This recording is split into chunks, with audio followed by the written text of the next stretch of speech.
My husband and I had a business together for many years. I ran the marketing and operations, and he managed the financial side. When we would visit clients and men were across the table, they looked at him and completely ignored me. To my surprise, one day my husband turned and said, "I'd like you to hear Ellen's proposal." And then said, "Trust me, she is amazing." But he paused and followed it with, "A brunette disguised as a blonde." So it goes on to say, I wasn't sure if I should be appreciative or insulted, but to this day, that one experience has never left me. It says, "Thank you for writing this book. I ordered it as soon as I read that you were going to be on the show, and I read it over the holiday weekend and loved it, how beautifully you presented the message that we women struggle with every day." And that's from Brenda in Washington. Oh, that's so nice. That's incredibly nice. Thank you. That's such a fascinating story, and it has so many amazing layers. Twists. I mean, so many twists. It's really great. I think that is an experience that every woman in every business environment can relate to. What's fascinating is when you started reading it, and the first part was she and her husband run a business together as partners. And my first thought was, this is our current way of thinking about men and women and work and money and domesticity is very new. It's basically 150 years old. It's basically a 19th century idea.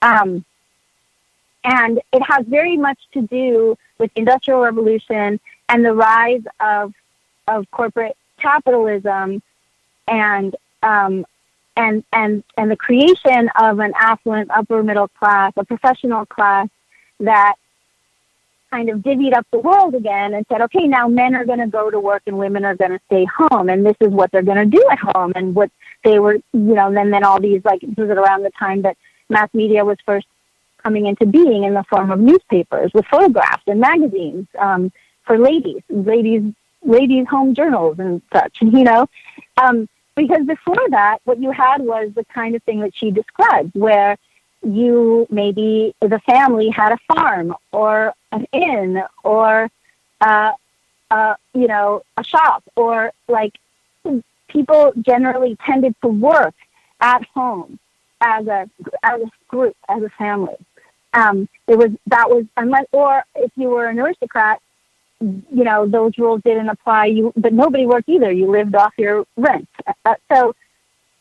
This idea of woman at home, man at work is relatively new. And, we treat it like it's been this way since the beginning of time. And that's absolutely not true. So these attitudes, the attitude of speaking over the woman in the meeting or ignoring her or assuming that the husband is the person that you speak to and not her, is also fairly new. We talk about these things as traditional, but they're actually not as age old, I think, or they're different. It's a different approach. So it's fascinating. And then on top of that, the comment about the brunette disguised as a blonde is fascinating. Again, the stereotypes, it's really hard to say, do you want to kiss the guy or punch him? Because honestly, it's so confusing, and women have to manage all these things where you're grateful that he realized it and stepped in, and yet appalled at how it has to be managed, because it's just crazy. It's crazy to me that this is still the way that it is. Yeah. Well, and again, I couldn't agree more, and I kind of had the same feeling as I was reading it, which was at first, it's like I wanted to congratulate him, and then in the very next sentence, I'm like, and there you went, So, Yep. Well, you know what? Time has flown by. This has been great. I appreciate you so much for taking the time to come on the show. I mean, for everybody out there, again, the book is called You Play the Girl. Highly recommend it. Available everywhere. So, Carina, again, thank you so much. And actually, I just want to give one last question, and we literally have 30 seconds left. But if you could present one change, if you could go to the United Nations and stand before them and say, I want the power to make one change on this subject, what would it be? Oh, easy. It would be 50-50 by 2020. It would be media is too important to be left to one tiny sector. We need more, even equal representation in media. We need media to reflect the world as the world actually is. Right now, it's a very distorted view. Perfect. I love it. Again, thank you so much for coming on. Thank you so much, Owen. All right. Take care. And for everybody out there, please All right. Everybody, please be sure to put on your calendar next Monday when our special guest will be Dr. John Gray, the author of the most well-known and trusted relationship book of all time, Men Are From Mars, Women Are From Venus. In fact, USA Today listed his book as one of the top 10 most influential books of the last quarter century.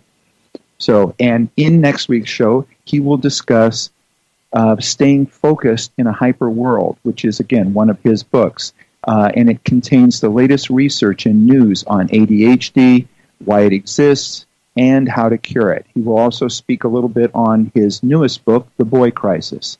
And please, if you get a chance, visit our archives of past interviews at answersforthefamily.com, or better yet, subscribe to our show through iTunes, Stitcher, or YouTube. And if you like what you hear, please leave a review. It will help us reach more people and be greatly appreciated.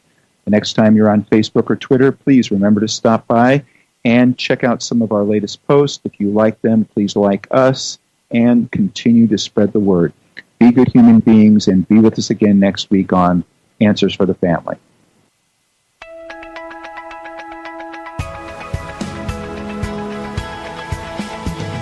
You're listening to Answers for the Family with Allen-Cardoza, right here on LA Talk Radio.